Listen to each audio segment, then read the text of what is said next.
Oh, good evening, everybody. Episode 164, Guns in the 701. We got a great show lined up for you. Of course, I got something a little different. I've been having some guests on, and I have the brand new, well, new to us, NRA Field Rep for Wyoming and South Dakota, Mr. Nate Brown. He's going to be joining us tonight. If things go good, we'll do a happy ending chronicle. I got a couple other things I'm going to hit on, and I want to talk about the deer seasons. We had some success here on the old Slash H Ranch. So stay tuned. We're going to go ahead and get the intro going, and we will be right back with episode 164 of Guns in the 701 on the Guns in the 701 network.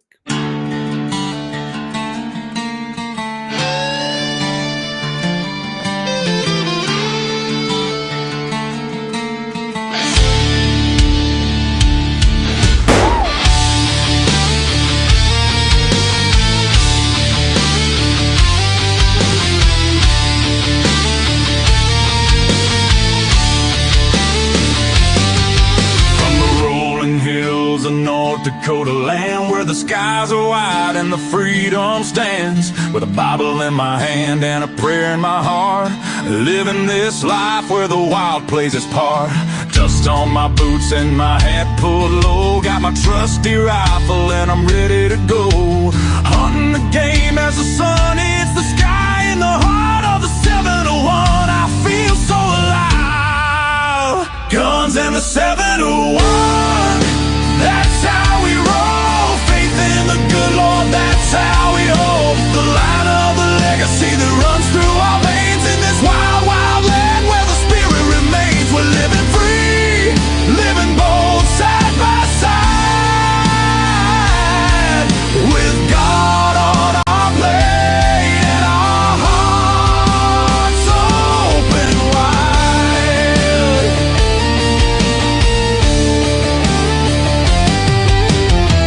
In the fields, the cattle run free with a purpose so strong, it's our grand legacy. The rivers run deep as we cast out our lines, fish in the waters where the North Star shines. Got the warmth of the sun with the chill of the night, with every shot fired we're ready to fight for the freedom we cherish. The second is true, with family beside us we stand through and through. Guns in the 701.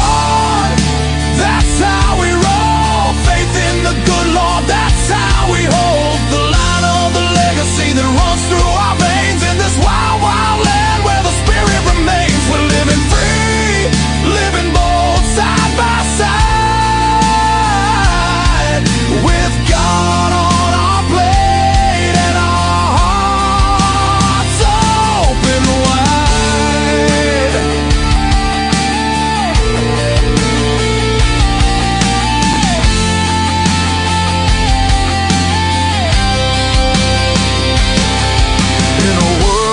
Spinning with sins that they wield, we stick to our values, our fate is revealed. With the word as our guide, we tread on the earth, a community built from the love, not the curse. Raising our voices, singing loud through the night, for God and our freedom, we'll continue the fight. Let the rifles ring out, let the spirits align, in North Dakota's embrace, our soul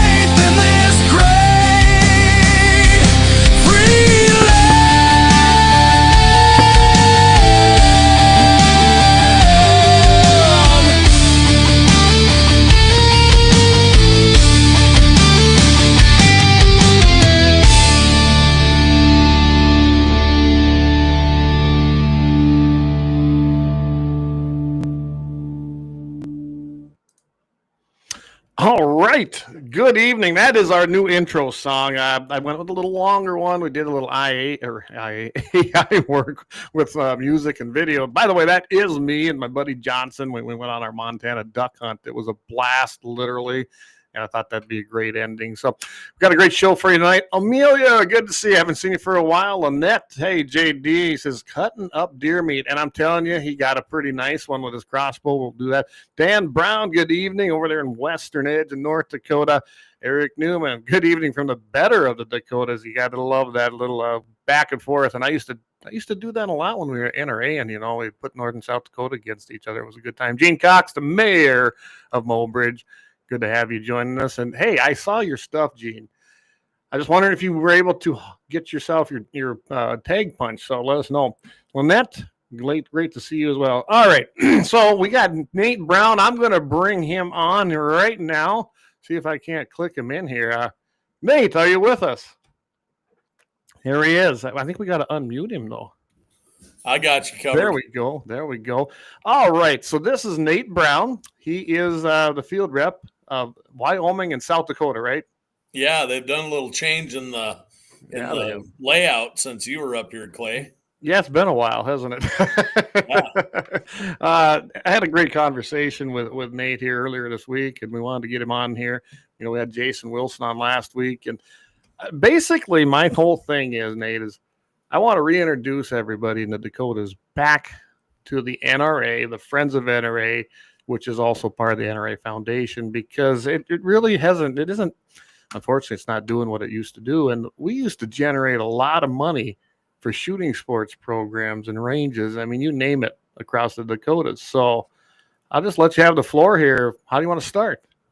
Well, I think you're onto something, Clay. I mean, I'm a Wyoming native, have a lot of strong roots. You and I touched on the Dakotas yesterday quite extensively. I grew up really from 7th grade until I graduated from high school in Ellendale, North Dakota, right across the border, kind of like where you're living right on the border yourself. I was basically Aberdeen was my stomping grounds.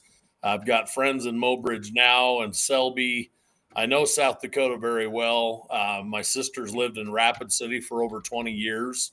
She runs a really cool business called Black Hills Ultrasound, does ultrasound work and hearts and babies and all the stuff in between. So great successful business in Rapid City. I've spent a lot of time in the Dakotas, and I really think it's kind of fortuitous that the NRA made some changes after COVID, and they ended up putting South Dakota and Wyoming together. And I just tell everybody they're going to have to fight pretty hard to get them out of my hands, because I think there's no better states in our country as far as 2A friendly folks, and people that are aligned with my way of thinking, your way of thinking. It's high time that the Friends program gets back and gets bigger and better than it's ever been. And you were really the last solid field rep in the Dakotas that they've had. And, elections have consequences. COVID had consequences. There was all the struggles with, they did a bunch of furloughs, let some guys go. Yeah.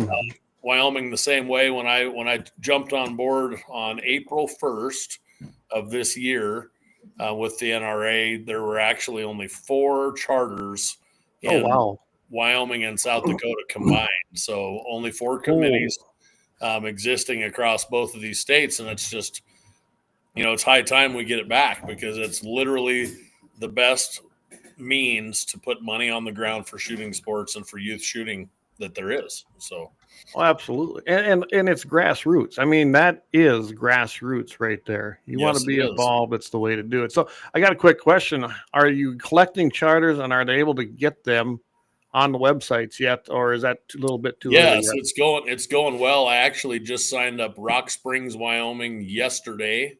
Rock Springs, as near as I can tell, hadn't had a banquet since 2016, according to the NRA books.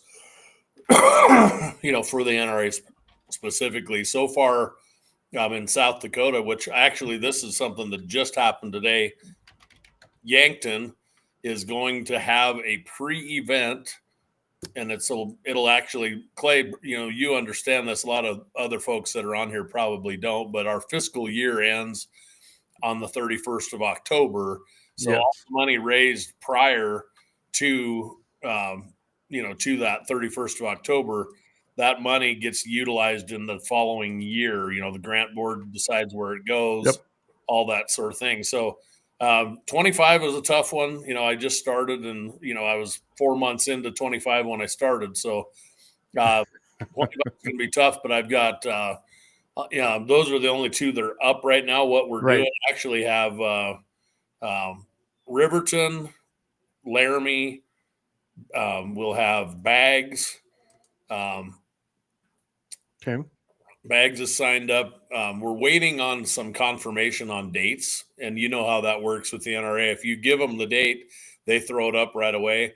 Yes, I I have do. actually held off on that because a few of my committees, like Riverton today, they've got their date ironed up, but they don't know how much they want to charge for their ticket based on beef prices. So that's a whole other podcast, but they're a prime rib banquet that they do, and they want to kind of check and see what they think that's going to cost this year, and then dial in their pricing. But yes, the question that you asked, so far it's looking like around 11 or 12 on the books for 2026, confirmed on the books between South Dakota and Wyoming. And South Dakota, I've got Yankton, I've got folks in Sioux Falls that are very, very tickled. Actually, the Yankton event isn't up. That's what I'll be doing when I get off of here. I've got to get that date changed. They had it 2020, or they had it on 11/28 in Yankton, and we're going to change that to December 13th. So if you're in southeastern South Dakota, or if you'd just like to road trip down into that part of the country and go to an NRA banquet yet this winter, we are doing an NRA banquet, which it will be up by the end of this week online, but we'll be doing a banquet on the 13th of December in Yankton. So pretty cool. Yeah, it's been fast and furious. We had our first real event that I under my management at the South Dakota State Shooting Complex on November 7th. That was another kind of fast, getting that thing on the board and getting it up and running. The state changed the dates a few times on the opener and whatnot, and so it was a little bit of a rodeo getting that done. But we had a lot of fun. Had about 300 people show up. It was an open house at the new range there north of Rapid City, out in kind of the outskirts of Piedmont. But great new range. Hope you guys all have a chance to go give it a shot. Literally. Oh, yeah. I'm definitely trying to get down there. I've heard a lot of good things, and like I was telling you, this was something I was even working on with groups of people. They just could never bring everybody together, and they even had land kind of for this thing, but it was over by Sturgis at that time, and then there was a whole thing about that. So it never develops. I mean, this has been 20 years in the making plus, and I'm just glad to see it finally. It's a reality now. And it's an amazing place, and those kind of things are always contentious. You have the East River, West River thing, and Wyoming's the same way. There's been some struggles in Wyoming about where to have a state shooting complex. And all I can say as an NRA rep is it's really cool to have a facility of that magnitude in the Black Hills. Obviously, the Black Hills region is a very tourist-friendly region. A lot of folks want to travel to that part of the state. And so I just encourage everyone to give it a shot, give it the best look you can, and make the trip out there, go enjoy the Black Hills. There's a lot of reasons to come to that part of the country anyway, but that range is definitely, it should be in the running to be one of the reasons to travel there, because it's pretty impressive. They've done a really good job. Yeah. And I was, I hopped on, there was a Facebook place where I don't go on there a whole lot anymore, but I did find it was something pertaining to that range, and I think it was a Code of Territory thing where they were covering it, talking about, hey, what a great thing. And I mean, the comments on there were really people.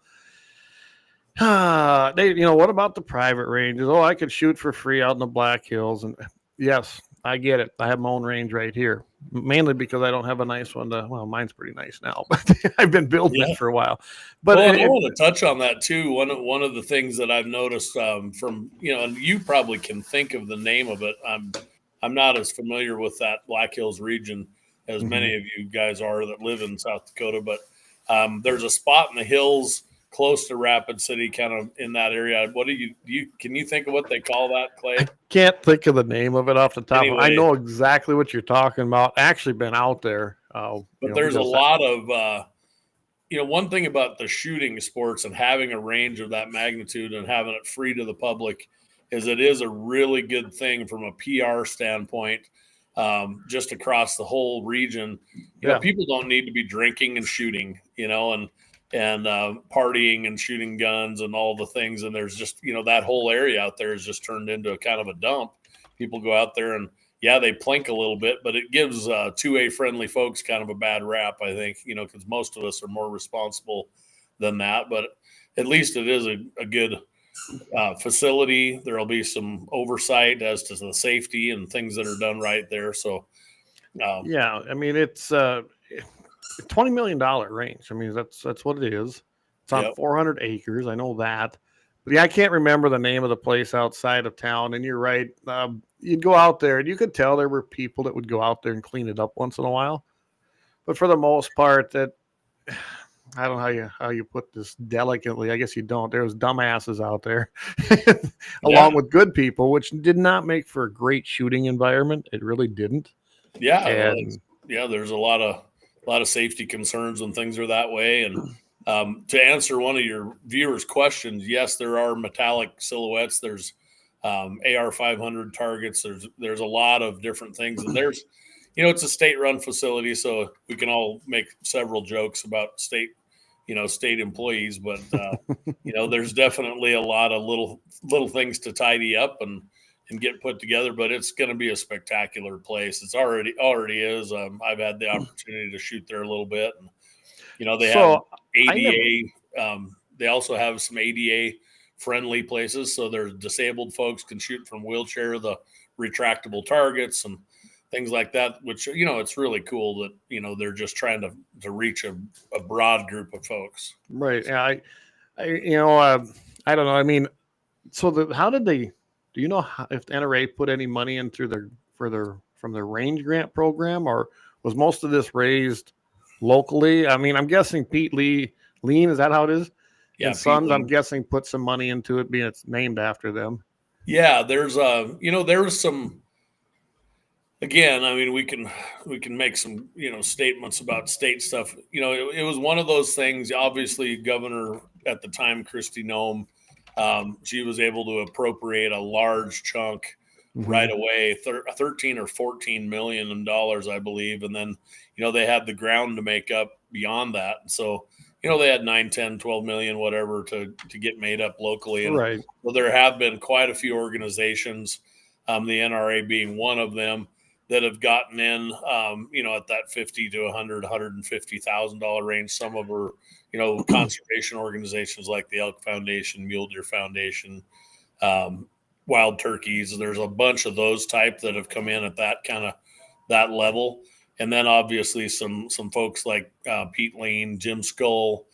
I knew Jim had done. I'm not going to say what it was, but I knew Jim did some. And his organization, the Youth Hunting Adventures, between Jim and the organization that he started there in the Black Hills. Yep, South Dakota Outdoor Adventures. Yep. Yeah, they've contributed a sizable chunk of money to the range. But I mean, it's a big thing. A lot of people don't understand also what the long-term upkeep and just the operation of a range of that magnitude is, but I think they did a good job picking the spot for it. I know there was some contention, contentious issues there as well with some of the local ranching community, noise issues and things like that. But, they've gotten through those hurdles. They've gotten over them. It's close enough to town that it's accessible. I think when you think of a complex of that size, you have people flying in, driving in from all over the world, and hopefully lots of big RVs and shooters coming from across the country there. You have to have access. You have to have it in a spot where it's easy to get to. The road's mostly paved out there. I can guess that over time, I'm sure the whole thing will get paved eventually. Right. Probably not right away, but yeah, it's a great spot. It's accessible. It's close to town.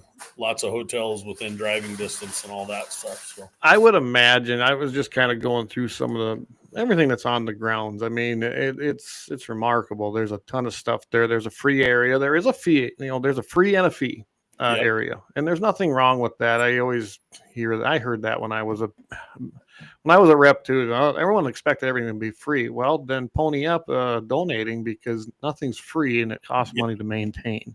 Yeah, and it's just that simple. But I think they did a good job. It looks like I was kind of going through their range rules. Eye and ear protection required all times on or near a shooting bay. Well, that should be common sense, you'd think. I wear safety glasses just around my ranch here on every single day, because guess what? I don't like going blind. So you just never know what's going to happen. I've had a Dick Cheney moment when I was hunting pheasants one time. So I'm pretty religious about wearing safety glasses myself. We've got four pieces of 4-shot in me at one point in time. So yeah. I'll make a believer in you in safety glasses for sure. So I was just looking at operations and amenities. No appointment needed. There's staff on duty. Steel targets, Gene, just for you, available at the long range bay, 300-yard bay, and the 22 and / air gun bay. So, and then they do not rent firearms at this time. It's not available, but they may be used during the game, fish, and parks classes or special events. I'm just kind of looking. They don't sell, so they're not selling ammo. They're not doing firearms rentals, and that's fine. Who knows? Maybe that'll come. I don't know.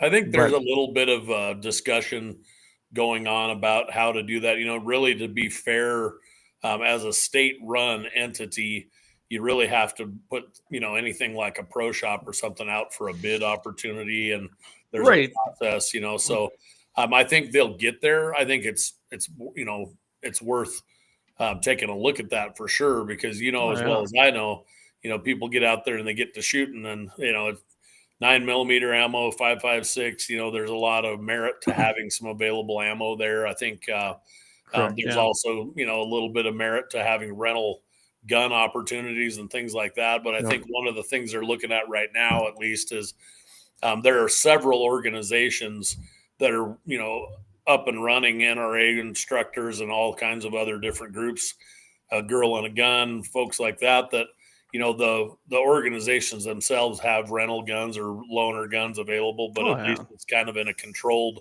manner. And then you're not putting the state in a situation where they have to manage those guns and take the liability of them and all that stuff. So, and there's a lot to that. For one, possessing an FFL, but I would say that you're on the right track there, and so would they be if they, there's a lot of state-run things, marinas, things like that within the state, other state-owned lands. So why not have your own pro shop that's privately run, and then who knows, provide some more jobs and be an income. Yeah, I like the idea. I was kind of looking at the membership fees; they're not bad.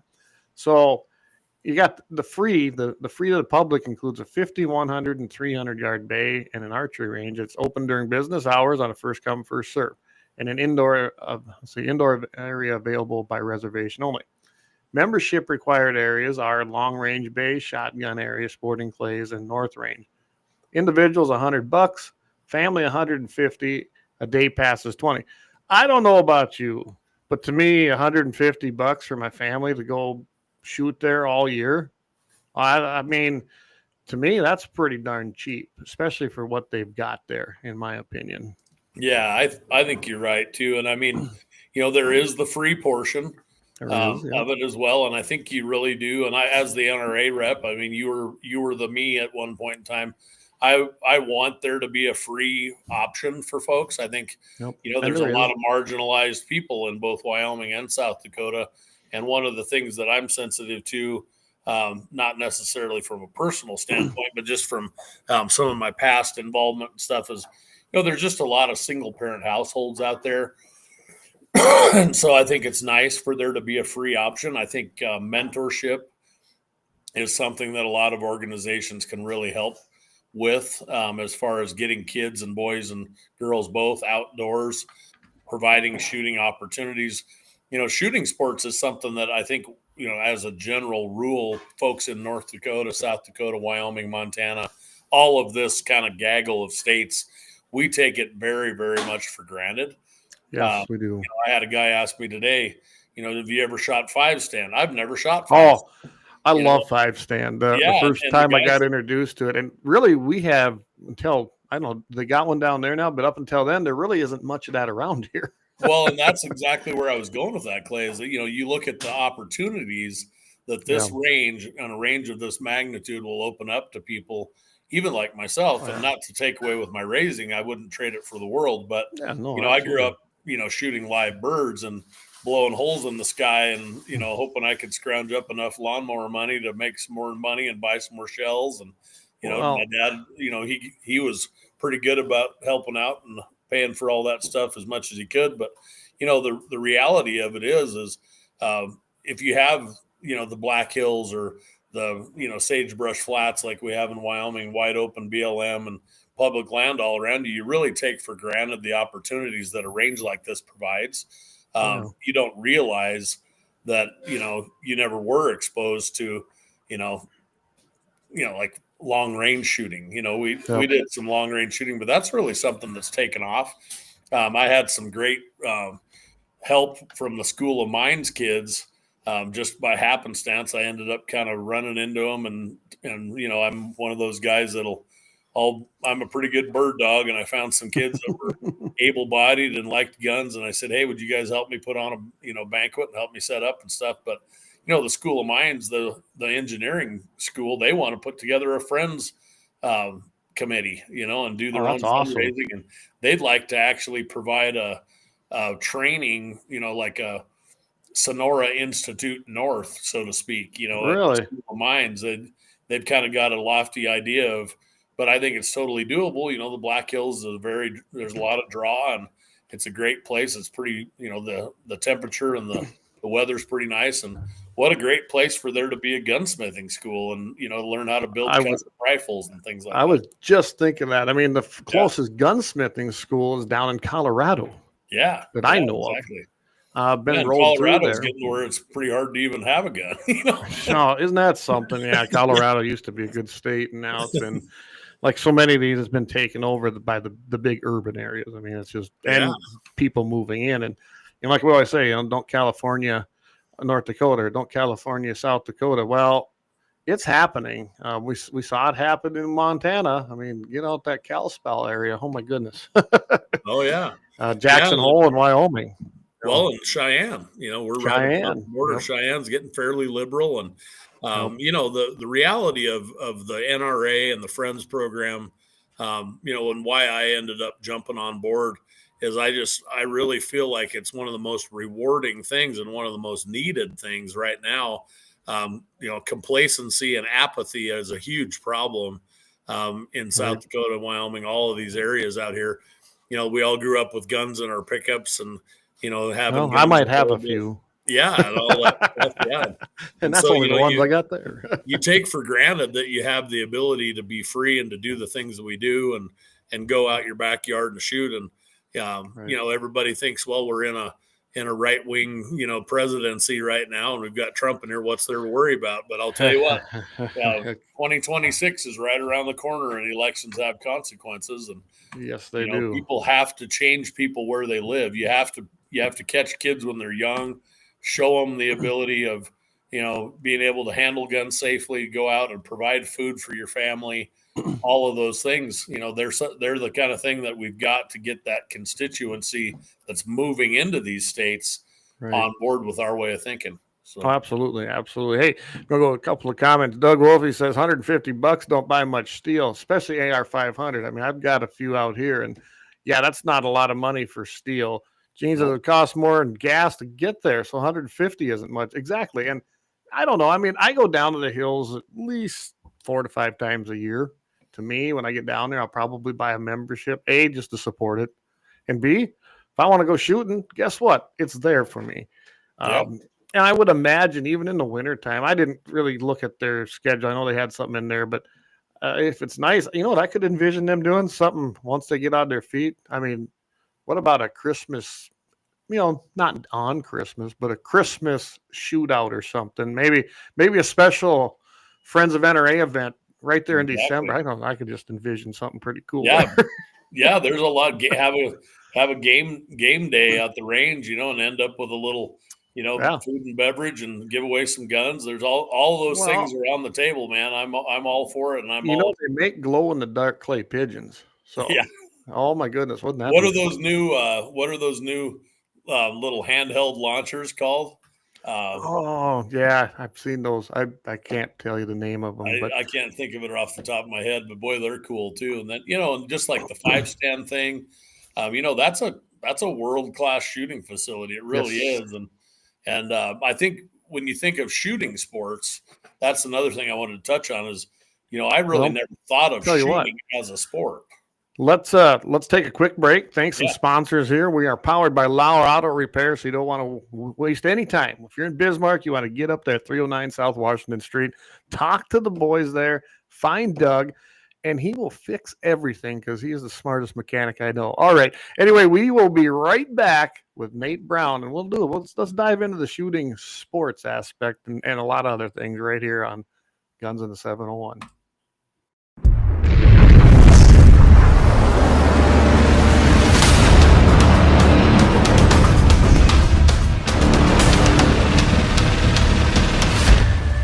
Lauer Auto Repair, located at 309 South Washington Street in Bismarck, North Dakota. Give them a call at 701-258-6308. The team of mechanics at Lauer Auto can take care of any problem your vehicle is having. And when you do business with Lauer, you can be assured you're doing business with a pro Second Amendment America First repair shop. There are plenty of other auto repair shops in the Bismarck-Mandan area. But why take a chance at patronizing a shop that might not have your beliefs at heart? Make no mistake. Lauer Auto is your pro Second Amendment repair shop. When you talk to the guys at Lauer Auto, don't forget to tell them that you heard they are a sponsor of Guns and the 701 and that you appreciate their support of our pro Second Amendment, pro North Dakota live stream and podcast. That's Lauer Auto Repair, 701-258-6308. 701-258-6308. Located 309 South Washington Street in Bismarck, North Dakota. When you want it done right, Go where lemons go. Kalon's Auto Service, owned and operated by Kalon and Misty Foss, lifelong locals with over 25 years experience. From modern rides to classic restorations, they can handle it all. Top quality work, fair price, and honest hometown values. Located just one block south of Highway 12 on 6th Avenue West in Lemmon. Kalon's Auto Service, serving you with all your auto repair needs.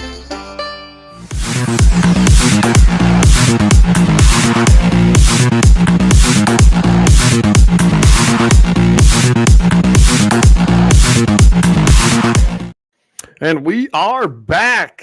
We got Nate Brown here with the NRA Field Rep for Wyoming and South Dakota. I don't think he's a senior field rep yet, but nope. It's coming. It's coming. Trust me. Corey says we got to go check that out over Stock Show. I love it. We're gonna. I mean, how could we not? I'm gonna be down there for about 4 days, so I got to get over there and take a look at it for sure. And I'm thinking about trying to squeeze in a booth somewhere during the Stock Show if I can pull it off. But good luck. They're kind of expensive. Oh, yeah. we looked at them years ago, even when I was a rep, and said, so what we ended up doing instead was that South Dakota Youth Outdoor Adventures organization. Yeah. I think it was the following weekend did something during the sports show. I know that during the Stock Show, I was down there like 3 weekends in a row for different things that were going on at that time. But I think that's where we went and put it because it was held over there at the Holiday Inn. It's attached to the Civic Center. So what I was kind of wondering about is I wonder if you could find a Pro 2A business like Lauer or somebody that already has a booth and just pony off of their booth a little bit and maybe run a Wall of Guns game and just generate a little interest. Maybe that might work. But I used to have a pretty good ally named Blake, Blake's Trailer Sales. Oh, yeah. Well, if Blake was still the owner, I may hit up the new owner and see if they'll let me Sure, squeeze a brother. little something in there, just a table or Well, something. let me do some asking. I might know a few people, so Yeah, I can do some asking around too. stock show's a lot of fun. Wall of Guns, that was a lot of fun. But you know what? We're going to go to the sports, the youth shooting sports, I guess, or even shooting sports in general. Yeah, when I was in school, it was never considered a sport. And I don't know about you. I seen it starting when I was kind of towards the end there before I retired. I even went out to Minnesota and seen their their trap club, their high school trap club organization is phenomenal out there. I mean, of all states, Minnesota, because they're not exactly gun friendly, but the state itself has a lot of conservative, pro Second Amendment, constitutional areas, just not the main three urban areas out there. And they have one of the most successful, largest high school trap shooting programs in the United States. So when we came back, we went to North Dakota, we got it on its feet. And I believe South Dakota has one now too. So it's nice to see that is actually happening in the high schools and being recognized, because that didn't exist. I suppose it didn't for you either. No, it really didn't. And that's kind of going back to that previous discussion. I think you just take it for granted because of the facilities not being available directly to you. You know, if you don't have a really good up-to-date, trap and skeet club in your backyard, grow up hunting pheasants, and a lot of it's just, it's flat out just not having those things available. But one of the coolest things about shooting sports is it doesn't really matter if you're an athlete or a basketball player, not to take away from sports. I was in all those sports, but there's an opportunity for kids and for folks that aren't necessarily into athletics to still excel and do well. And some of the best shooters out there, it's a crazy cool discipline, and there's so many different options too. You've got, shotguns, long range stuff, pistol stuff, all kinds of cool stuff. So Yeah, it definitely is. And we're lucky, like in Lemmon, that would be the closest town to me, and that's where I grew up. Is when I first became the rep, I was doing other things with the NRA. I started out as a volunteer, Nate. I mean, we were doing our own banquet for like, I don't know how many years before I became the rep. We actually, when I become the chair of the state fund in South Dakota, we really pushed grants hard for ranges. And so Lemmon has a very, very nice trap and sport shooting range right there. It's a dual thing there. And we're very lucky to have that. I mean, we got our cement lanes. We got a nice little clubhouse there. And it's actually a phenomenal range. And I know that they do have a high school trap team now. So we're lucky. I'm glad we were able to put that together when I was still there. And I don't even know who runs it now, because I haven't had enough time to go in there and shoot. And I got my own thrower, so I don't really travel there to go anymore. But so, hey, Gene asked, what is 5-stand essentially? Well, 5-stand, I guess you got 5 shooting stations, right? And they got 6 or 18 strategically placed clay target throwers out there. And at each station, a shooter faces sequences of 5 targets. It could be a single bird. It could be pairs. It could be both. It could be with report, not report. And I don't know, they usually got kind of a big deal here. And you've got to stay within that shooting area. And I don't know. I don't know other than it's supposed to simulate bird shooting. I guess that's a good way to put it. Yeah. Yeah, I would say that's a good way to describe it. I've just started to learn about it myself, and it's kind of geared towards a combination of trap and skeet. You've got your really fast shots and your pass shooting and all the different types of presentations, I guess. Well, if you've ever been on an actual sporting clays range, that one is same type of scenarios, except you walk, it's best if you got a nice wooded area, but all kinds of simulations in hunting. You might have, something like teal coming out underneath you, the stupid bouncing rabbit. I'm not good at hitting that darn rabbit. It's a clay that comes rolling out at you and goes this way. It might come underneath you. It just depends on how they have it set up. But it's a lot of fun. It's way more challenging to me, and it gives you more of a scenario out in the field. So I really suggest, if you've never done it, go give it a whirl. And it sounds like now you got a great place to go try it, because there never was any real good ones out here. It wasn't until I went down south, when we did like Missouri, when we did our summer meetings, or we went out east and was around that DC, Virginia area, tons of those kinds of things, even in Pennsylvania when we were out there. So one thing you learn, you probably get exposed to a ton of great shooting opportunities going to your summer meetings. At least we always did. Yeah. And you got to tell them, if they haven't done it, do a class 3 shoot again. That was one of my favorites in Colorado. Yeah. So I'm excited about getting to go to Fairfax. I've never been to Fairfax to the headquarters, and so that'll be a cool event. I'm going from the 1st to the 5th of December. Yep. Winter meetings, and I can tell you it's jam packed. They make use of your time out there. There's no doubt about it. Yeah. A lot of great information. Some of it's redundant, but some of it is great. If you get time, go hit the range. It's an underground range right there at headquarters, and it's a lot of fun. I'm telling you, there's nothing like it. And I mean, to think of that range is in the middle of that urban setting, but it's pretty cool. I think it's one of the best ranges I've been on indoors. That's for sure. Yeah, for sure. And they're strict. Don't just think it's a state-run facility. It's strict. Trust me. NRA's is strict, and it should be. Can you imagine if there's an accident at the NRA gun range? That'd make headlines. That would be a nightmare for the press release for sure. No, I can just deadly shooting at the NRA range, and I can just hear the. It'd be horrible. It'd be horrible. We're hitting on something else too that I think is really cool about a range and a facility of that magnitude in South Dakota.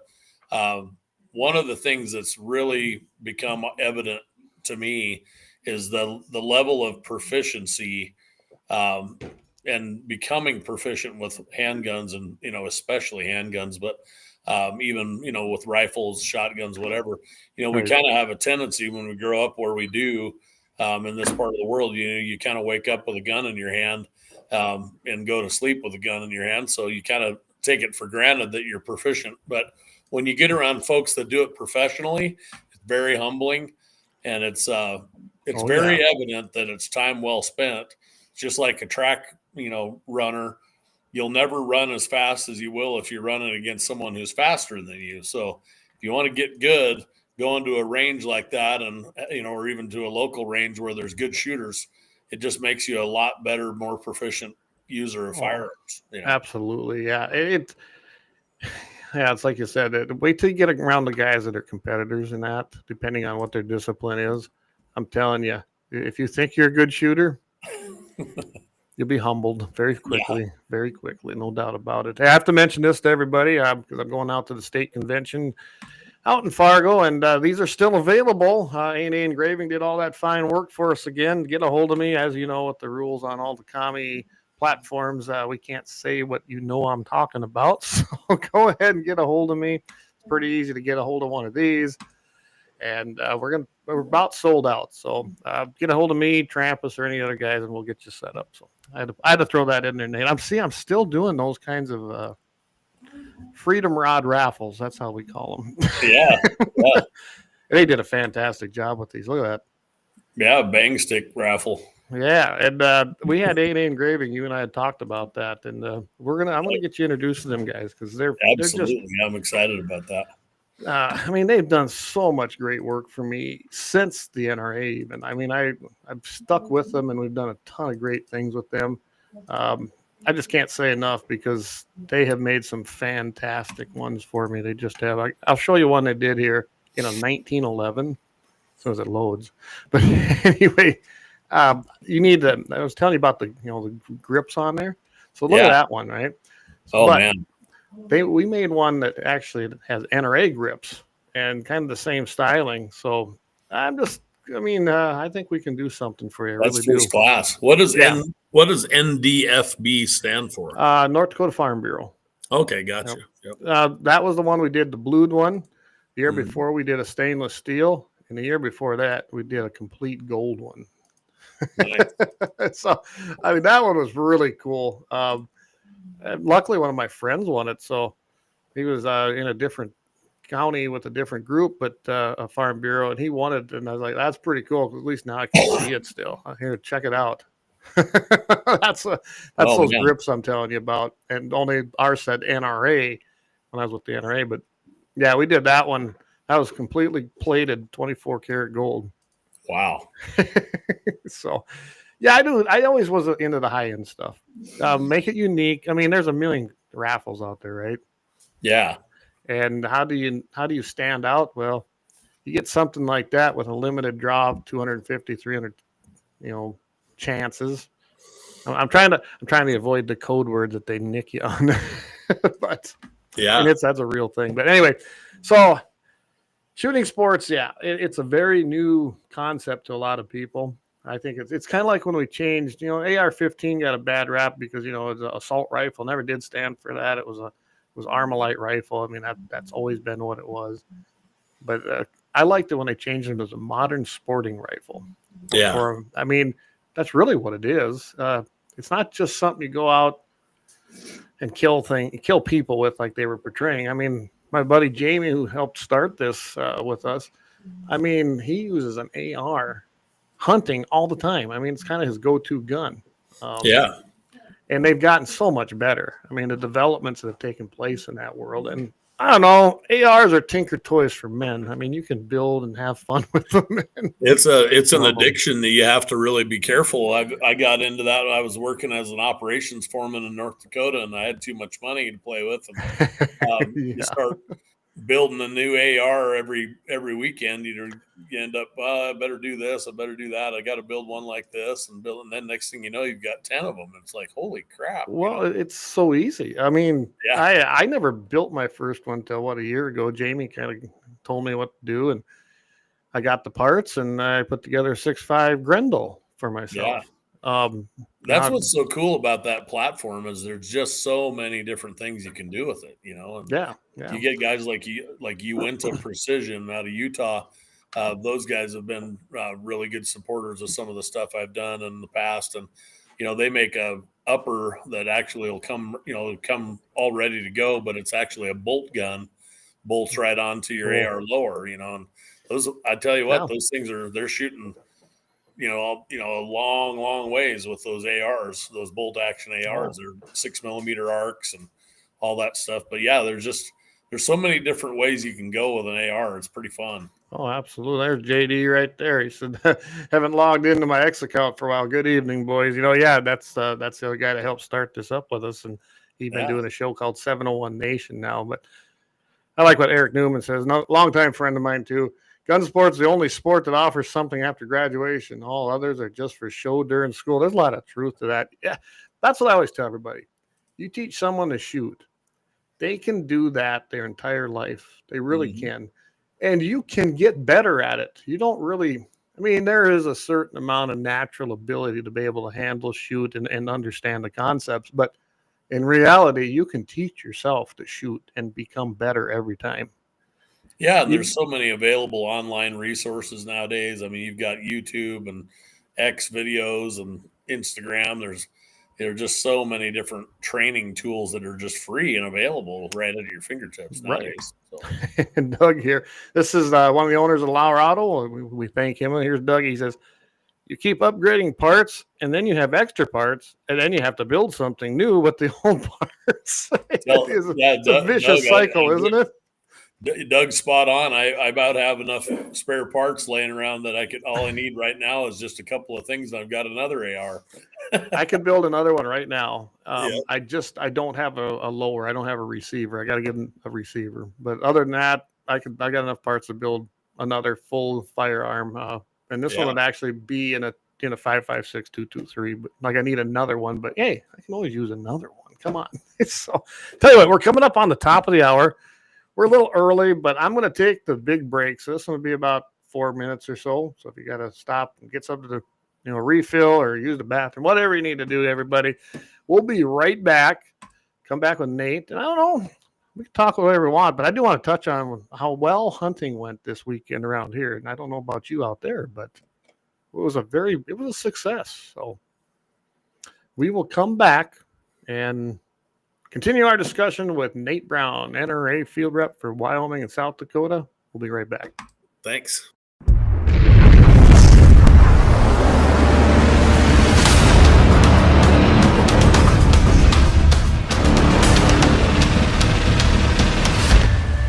LAUER Auto Repair, located at 309 South Washington Street in Bismarck, North Dakota. Give them a call at 701-258-6308. The team of mechanics at Lauer Auto can take care of any problem your vehicle is having. And when you do business with Lauer, you can be assured you're doing business with a pro Second Amendment America First repair shop. There are plenty of other auto repair shops in the Bismarck-Mandan area. But why take a chance at patronizing a shop that might not have your beliefs at heart? Make no mistake. Make no mistake. Lauer Auto is your pro Second Amendment repair shop. When you talk to the guys at Lauer Auto, don't forget to tell them that you heard they are a sponsor of Guns and the 701 and that you appreciate their support of our pro Second Amendment, pro North Dakota live stream and podcast. That's Lauer Auto Repair, 701-258-6308. 701-258-6308. Located 309 South Washington Street in Bismarck, North Dakota. When you want it done right, Go where lemons go. Kalon's Auto Service, owned and operated by Kalon and Misty Foss, lifelong locals with over 25 years experience. From modern rides to classic restorations, they can handle it all. Top quality work, fair price, and honest hometown values. Located just one block south of Highway 12 on 6th Avenue West in Lemmon. Kalon's Auto Service, serving you with all your auto repair needs. For the best gun gear for every and any situation, Little Angry Man Arms LLC has you covered. Top-notch guns from top-name brands like Winchester, Glock, Sig Sauer, and Ruger to essential extras from Magpul, Streamlight, Hollow, Sun Optics, and more. Little Angry Man Arms LLC have everything to make your shooting adventures a success. Visit littleangrymanarms.com today and gear up for your next big hunt, competition, or home defense. Don't miss out on our exclusive deals. Little Angry Man Arms LLC, based in Trail City, South Dakota, your ultimate hunting partner. At Horton LaserCraft, we believe in the power of personalization. Whether it's a cherished memory, a special occasion, or a unique gift, our custom laser engraving brings your vision to life. Our expert craftsmen and state-of-the-art technology ensure every piece is a work of art.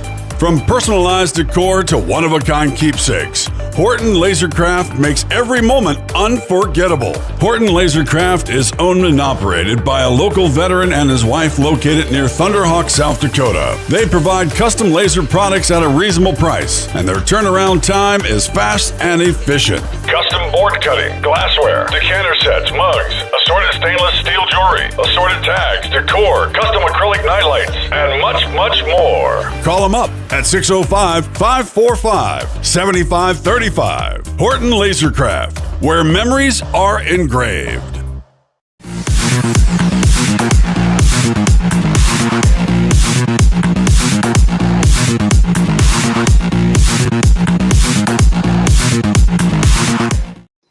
All right, we are back again thanks to Lauer Auto Repair. They have been with us since the very beginning. They're a founding sponsor, and we want to thank Doug and the boys down there, because without great sponsors like Lauer Auto Repair and Kalon's Auto Service, Horton LaserCraft, /H Ranch, Little Angry Man Arms, this isn't possible. So they're the what makes it all go. You can try to monetize these commie platforms, but trust me, that's harder than you think it is, because they don't like us. We've been eligible for a while, but they always come up with something. We actually had two backups, or one backup for sure, on YouTube, just in case. You just never know. And Facebook tried to deplatform us a couple different times. So far, we've been able to stay in there. I also have to mention, Jamie's going to be on next Wednesday, 701 Nation. He just sent this to me. He's got Ariel Dietrich. She's from Williston. She's a former law enforcement officer, now owner of Shadow ID Female Firearms Training. Just talking about ladies shooting. Right there it is. New Ruger Gen 2 patrol rifles. The top selling suppressors of 2025. That ought to be an interesting one. I wonder if it's a silencer, Cole. We'll see. And then the new Howa HS Precision Lightweight Hunting Rifle. And, of course, Happy Ending Chronicle. So tune in next week right here, same place, same time for 701 Nation, hosted by J.D. Breck. And being we're talking about it, we'll come back here, Nate, but I'm going to put this up here because he had some success too. got himself a really nice mule deer with a crossbow because he's got a shoulder problem, so he can still use his crossbow in the archery season. So congrats, buddy. That's a nice mule deer. In Wyoming, they just went ahead and gave up, and you can use a crossbow anytime. You don't even have to be disabled. So awesome. So you can use it in the archery season now, huh? Yeah. Yep. So I get a kick out of all the archery guys. A whole bunch of the guys that shoot compounds. They hate the crossbow guys, and they say, well, that shouldn't be allowed, and I just get a kick out of it because it's like, 50 years ago when the compounds first came out, then all the traditionalists they were against those. I just think, nowadays, if you're out in the field enjoying and harvesting animals and utilizing the meat and, doing what people have been doing for 13,000 or 14,000 years, as long as history has been known, I think all disciplines should be just welcomed. So, well, I can tell you what a lot of it is, at least in North Dakota. They're afraid to lose their niche season with no competition. You pretty much can get one over the counter right now, or, it's not over, but you send in and get it. And that'll change if they do some changing in how things are used in that season. I don't know if it'll change much. Minnesota did it last year, and it didn't seem like it really affected that much. But you know what? It's hard to get a tag in this state anyway because it's been mismanaged so bad by the Game and Fish, and it just has. It truly has, and they do a good job on their fisheries, but not on the big game management. They've messed around with our gratis tags, and that's been a whole ordeal here as far as an antelope season. I know they want to try it in the deer season, but you know what? Unlike Wyoming, North Dakota is like 93+% privately owned. So there probably should be some kind of work done because the landowner-hunter relationship isn't great, and it's all perpetrated by the Game and Fish with what they do. It's not good. You and I have to sit and talk because it's pretty bad in North Dakota right now. Well, there's a lot of challenges with the disease issues and different things going on, and I don't know. We're having a lot of the same CWD and EHD issues right here in Wyoming. I've got a late season whitetail tag that I've yet to fill, and I'm hoping to find a decent buck. But boy, I'll tell you what, it's tough. It's just tough. We have a lot of public land here, but there's a lot of, once it gets later in the season, especially, most of the game in Wyoming migrates somewhere, and so inevitably they land on private land. So, yep, they absolutely do, and. Well, that's you and I could have a whole discussion on that. But I've hunted Wyoming quite a bit, not so much in later years here, but especially when I was younger. Yeah. And it was plentiful, right? We had a lot of fun, didn't have a lot of trouble filling whatever tags we had. And then the introduction of the wolves started to take their shape. And it did. And I don't care what they say. I grew up during that time and I was hunting out there and I saw the devastation to just about not just the deer or the antelope, moose, elk, everything. Yep. And it really had nothing to do with disease then. It was completely the introduction of the wolf. And then as they spread out, and at that time they couldn't even do nothing to them because that was the reestablishment thing that was going on. So luckily we don't have. Technically, I guess we don't have wolves here. People say they're seeing them out in the Badlands, but I hope not because that would be a bad thing out here. Yeah, it really would. Maybe they can toss them. Maybe we can do like they did in Wyoming, and then they'd end up down the reservoir, those collars. But well, one thing we've done, and one of the best things about Wyoming that I'm most proud of with our wolf management is our predator status. Once they get out of that little buffer zone around Yellowstone Park, they're basically a coyote. So, Montana's got a season. Yeah, we have a season as well, but inside that buffer zone, there's a season. But once they leave that buffer zone, so basically 80% of Wyoming, it's open season on wolves. So awesome! Maybe I need to come back out. It's been a few years hunting out there. I've been through there, but I haven't been out hunting there for a while. So. JD says, thanks, Clay, because it was a Barnett XP 405 X bow. That was his crossbow. Range, 125 grain mechanical broadhead. Ran about 70, 80 yards, and dropped dead. Probably goes around 165. Yeah, that was a nice deer.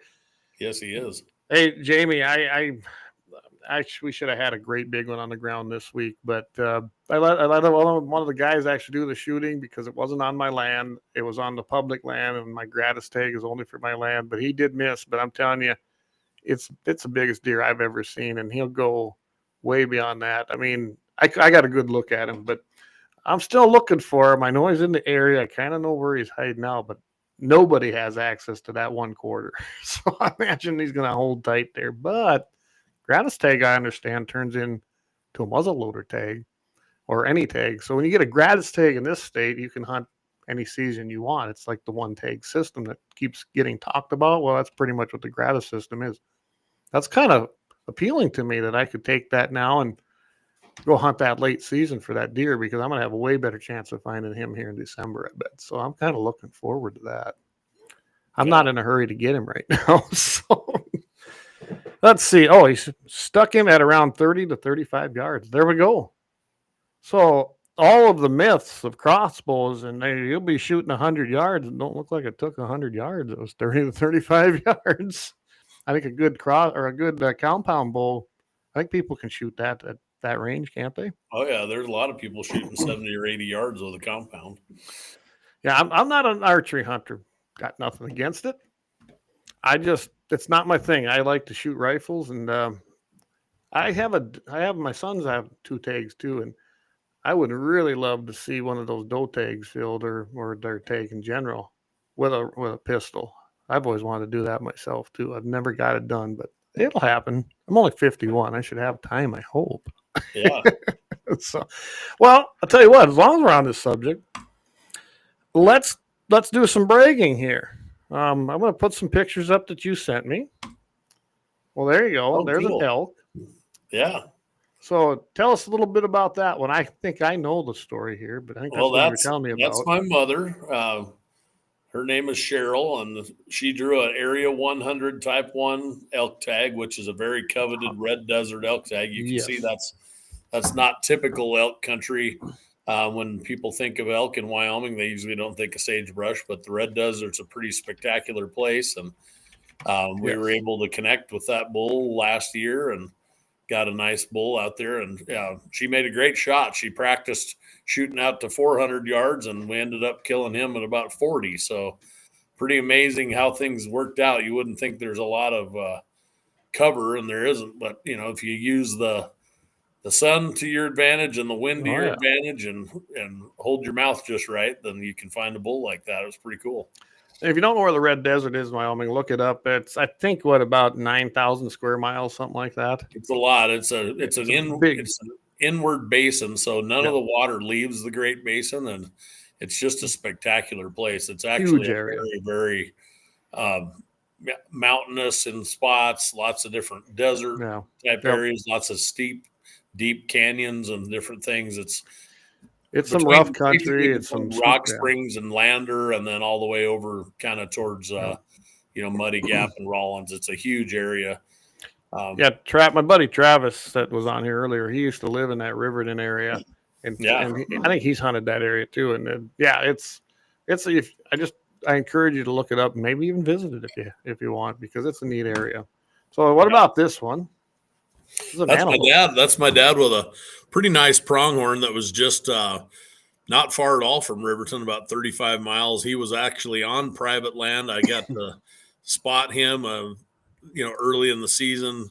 Got an eye on him. That's not the best picture. He's got some kind of an interesting little fork on his one prong there, or on his, on the spade that comes out of his horn there. But yeah, just a really nice shooter buck. And my dad had the opportunity to get him, and I've kind of gotten, spent my 20s and 30s guiding elk hunters and deer hunters and moose hunters and sheep hunters all over the Bridger-Teton wilderness. And so I've kind of gotten to the point, where I really almost enjoy watching someone else harvest. It gets that way, don't it? Yeah, it really is. It's just the magic of hunting and, being able to provide opportunities for folks. It's really cool. It's, everything but pulling the trigger, basically. It's just still your experience. And Doug here asked what caliber was used. I think he was asking about the elk, but I guess what about the antelope? Do you remember? My mother's elk, that was a 270, and I think my dad I think he shot that with the same gun, didn't you, Dad? Oh, no, he shot his with a 270 as well, but it was a BSA, different rifle. Yeah. I love my 270. It's my go-to gun. You can talk to any of these guys on here tonight. They know that I'm in love with my 270. So. Yeah, they're great. Well, I bought a Model 70. It was the first rifle I bought out of high school that I could finally buy brand new. I saved up for it. It was the first year they brought back the pre-64, clock extraction. Yeah. So, and I love that gun, and it's dead. It's deadly. That and my Swift, them are my two go-to guns. I obviously have a lot of choices, but those are still my favorite two guns. So, yeah. All right. Well, let's move on to, let's see. Oh, JD says, awesome antelope. That is a nice antelope. It truly is. Yeah, he had a lot of character. He really, I love those kind that are different, right? I think they're fun. Oh, he says, yeah, Corey, what about your 220 Swift? That's right. Yeah, that was my very first rifle. That was my grandpa's. And so I shot my first deer with that because that's all I had. So shot placement was everything. And I think it made me a better shooter too.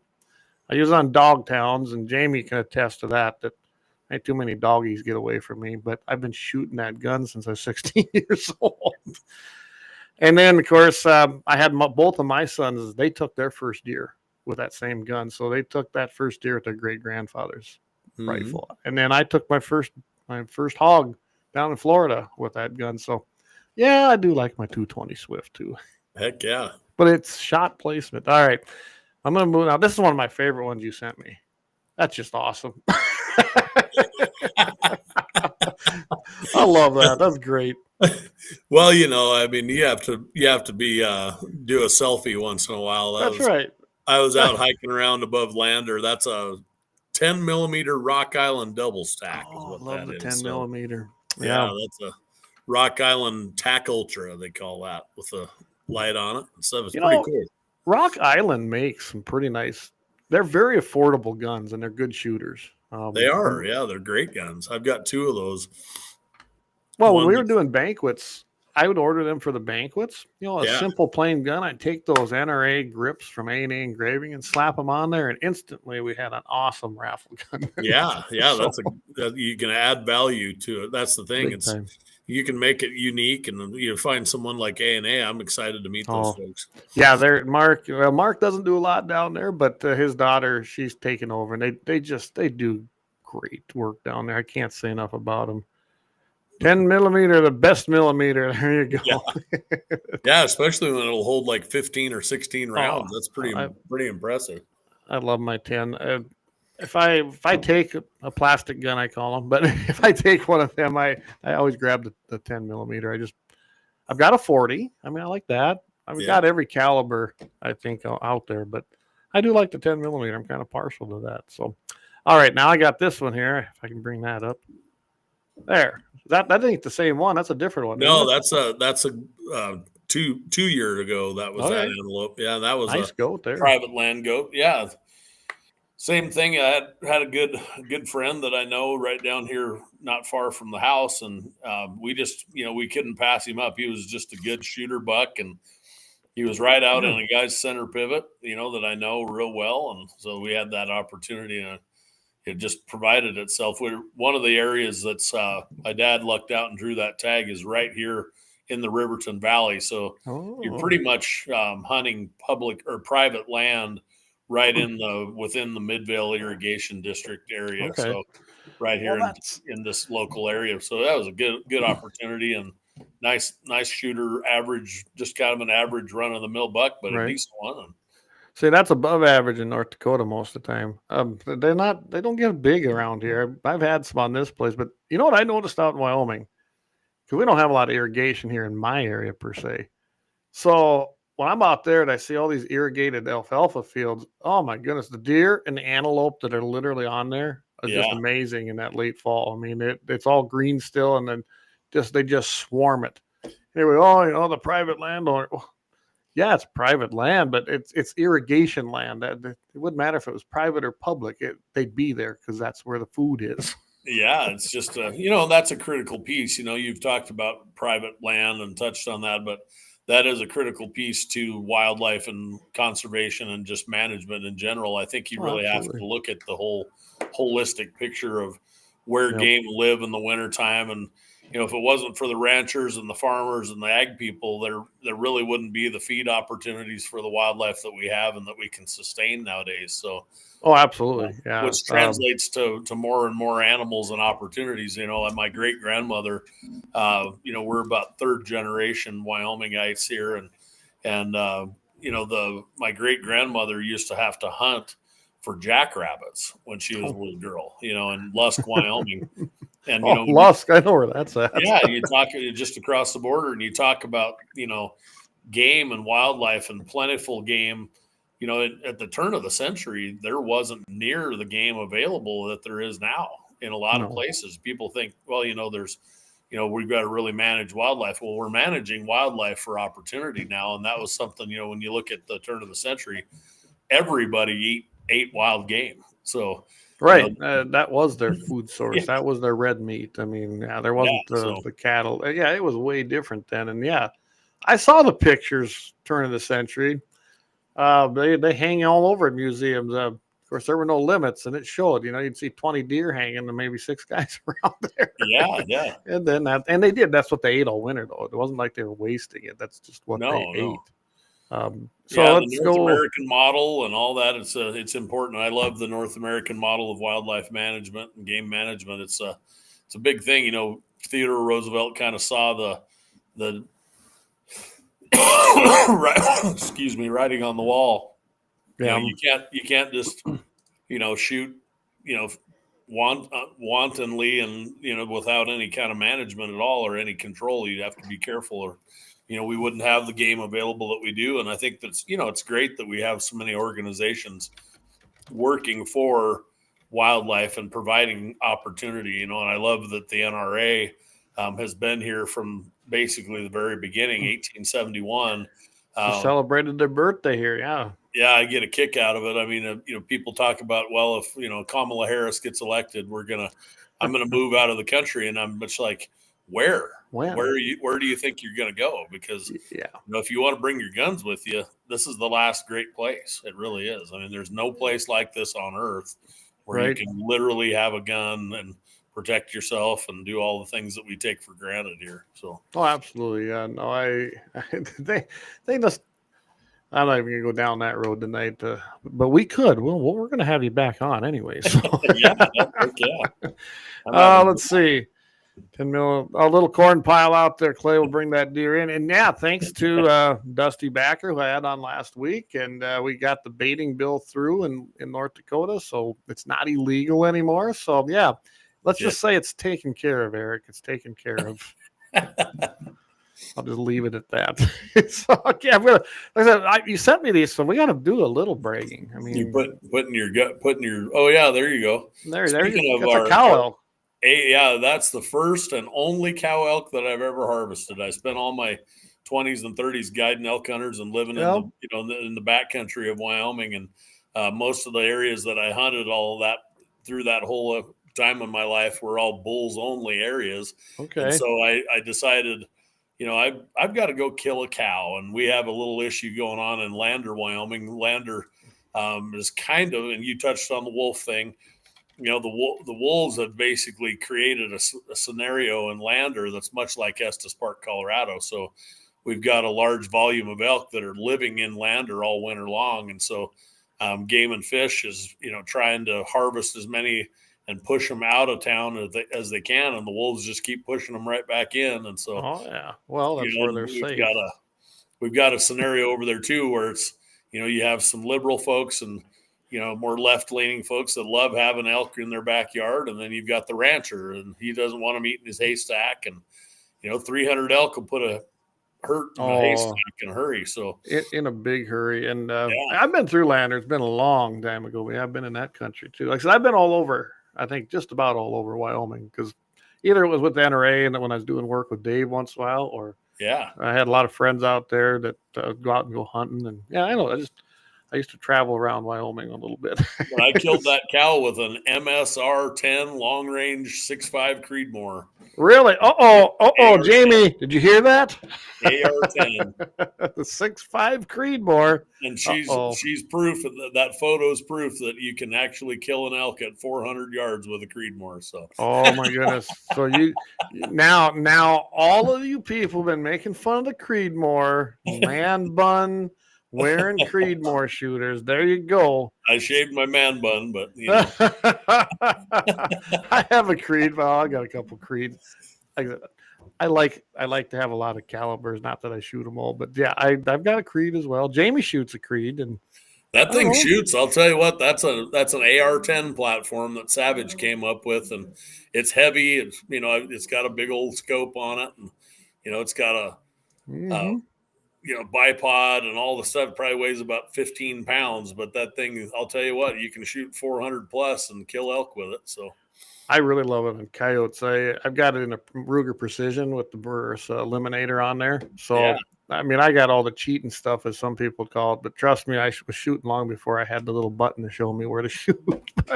It is nice. But I kind of want one of the new Burris's. They tell me that if you have a Bluetooth Kestrel, a wind meter, now you can feed that right in. It's Bluetooth connected. And, yeah. I don't know. I'd like to have that. Technology is pretty phenomenal. There's no doubt. Yeah. It definitely is. It definitely is. All right, back to the bragging board here. I think that's the end of yours. But now we got to put Jamie's back up there. We had a nice mule deer there. Had buddies out and their family and friends here, and they were doing a little pheasant hunting. They did okay. They had a lot of fun. Helped this young guy here. That's off my place. That's a nice buck. It is, and he's old. The picture don't show it, but that deer is old. He's gray. His coat wasn't great. No, he didn't have CWD. I mean, he had the big Roman nose. He's just an old deer, and you could see it. He's got a lot of mass there, but not much for points anymore. And I mean, you could tell. You should have seen his teeth. Yeah, he's just an old deer. Buddy of mine here, I met him in that Valley City area. He came down one year asking, and he was able to punch his doe tag, and that was fun. That was done right, and we just went out there in the open prairie there, and he nailed a doe, and he was happy. I was happy, and his son, not the biggest buck, but he wanted to punch that tag because he had limited time, so we got it done for him. Kind of in that same area. That's what it's all about. Yeah. Now this one was taken about 2 miles from me down in South Dakota. Oh, and that's a neighbor of mine. And I tell you what, that is a beast. And he said he didn't even know that deer was in the area. He just happened to be going down a section line, and he parked and got out, and he no more than was starting to walk, and this thing came out of the corn on the section line about 75 yards, and he pulled up and dropped it. So good for him. Nice buck. That's a fantastic. And look at the little gnarly brow tine there. Yeah. I was very happy to see he was able to fill his. A lot of fun. Here's some more. This is Travis's son. It's actually my godson right there, the one holding the pheasant, and that's his fiance, and then his little brother. So it was a lot of fun down there this weekend. We filled a lot of tags. Basically, we got most of the tags filled. There's still a couple guys got them. And I haven't filled mine yet, but I'm not in a big hurry. Like I said, now that I know that I can hunt during the muzzleloader season, I might just wait for that because I've got a muzzleloader. I've never shot nothing with it. I can't think of a better time than to go find the biggest buck I've ever saw and try it out. Yeah, that's right. Okay, well, we're coming up here. It's about 20 after 8, so I'm going to take another quick break here. That's how we make the show work, right?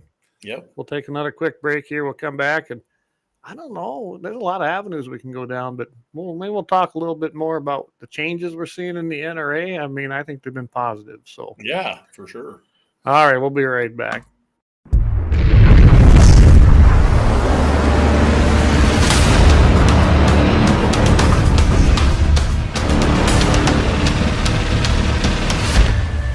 Lauer Auto Repair, located at 309 South Washington Street in Bismarck, North Dakota. Give them a call at 701-258-6308. The team of mechanics at Lauer Auto can take care of any problem your vehicle is having. And when you do business with Lauer, you can be assured you're doing business with a pro Second Amendment America First repair shop. There are plenty of other auto repair shops in the Bismarck-Mandan area. But why take a chance at patronizing a shop that might not have your beliefs at heart? Make no mistake. Make no mistake. Lauer Auto is your pro Second Amendment repair shop. When you talk to the guys at Lauer Auto, don't forget to tell them that you heard they are a sponsor of Guns and the 701 and that you appreciate their support of our pro Second Amendment, pro North Dakota live stream and podcast. That's Lauer Auto Repair, 701-258-6308. 701-258-6308. Located 309 South Washington Street in Bismarck, North Dakota. When you want it done right, Go where lemons go. Kalon's Auto Service, owned and operated by Kalon and Misty Foss, lifelong locals with over 25 years experience. From modern rides to classic restorations, they can handle it all. Top quality work, fair price, and honest hometown values. Located just 1 block south of Highway 12 on 6th Avenue West in Lemmon. Kalon's Auto Service, serving you with all your auto repair needs.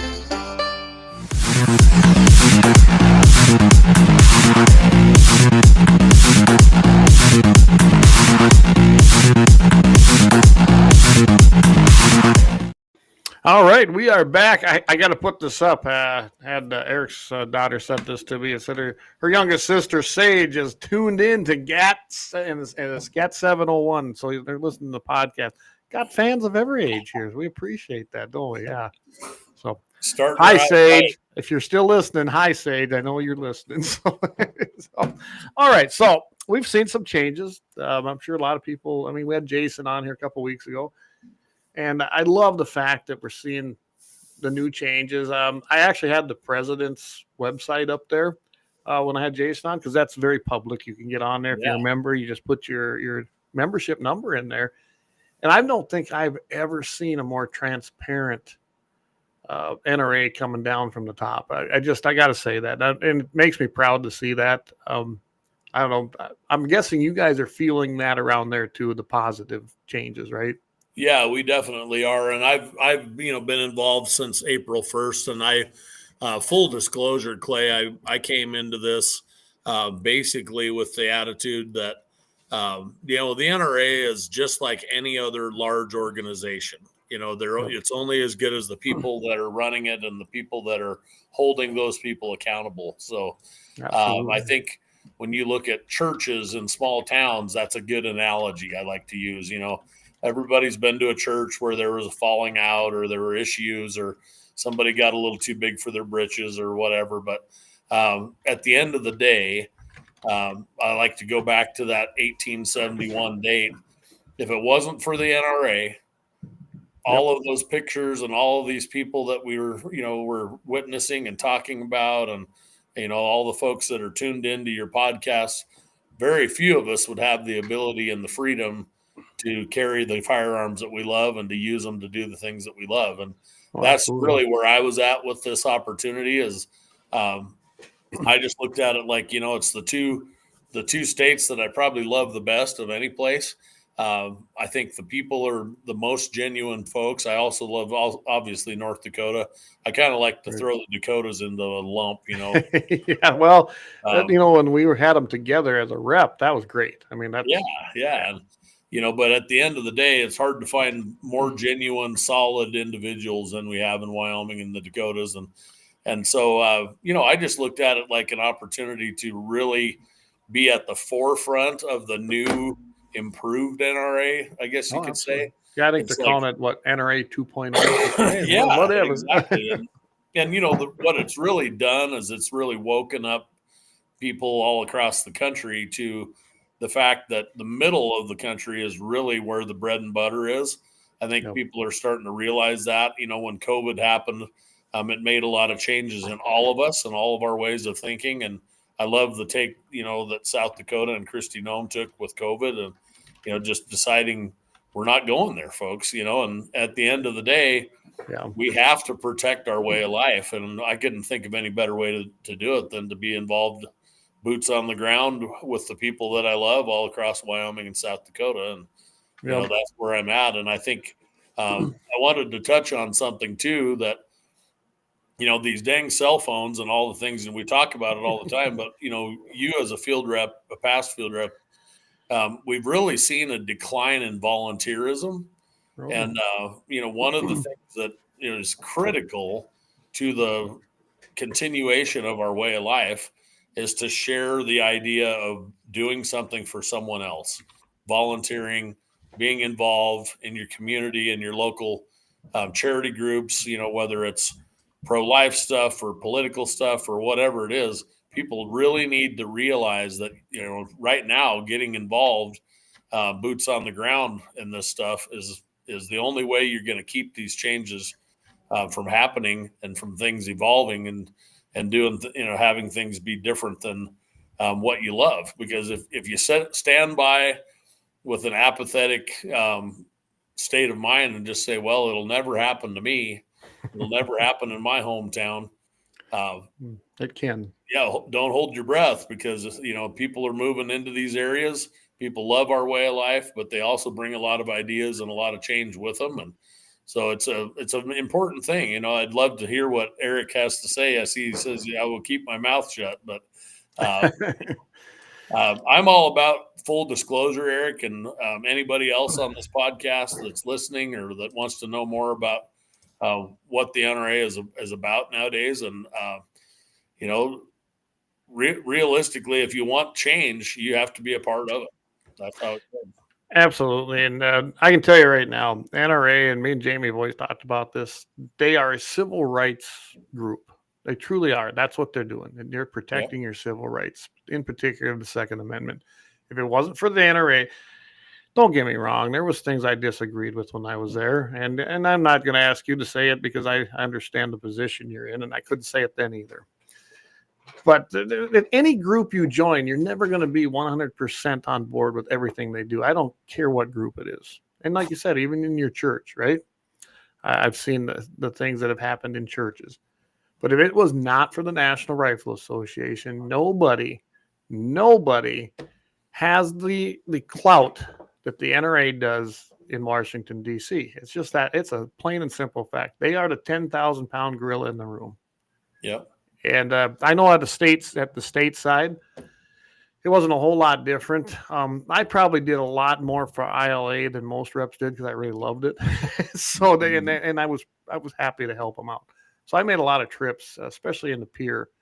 And let's just face it, when the votes were coming up, and we had somebody that, let's just say, NRA had supported quite a lot, I was sent to remind them of that if they were on the fence. It was a little bit different back then. I don't think they even use you guys for that anymore. But, they don't officially, but the reality of the NRA field rep position, and I like what you probably know Brian Hoover. Oh yeah, I know Brian well. But Brian, Brian said, you're very well could be the only NRA direct employee that most of the people in your states ever meet. And so, that being said, I mean, as a 501c3, the Friends program individually is bound by an apolitical thing, just like all other 501c3 nonprofits are.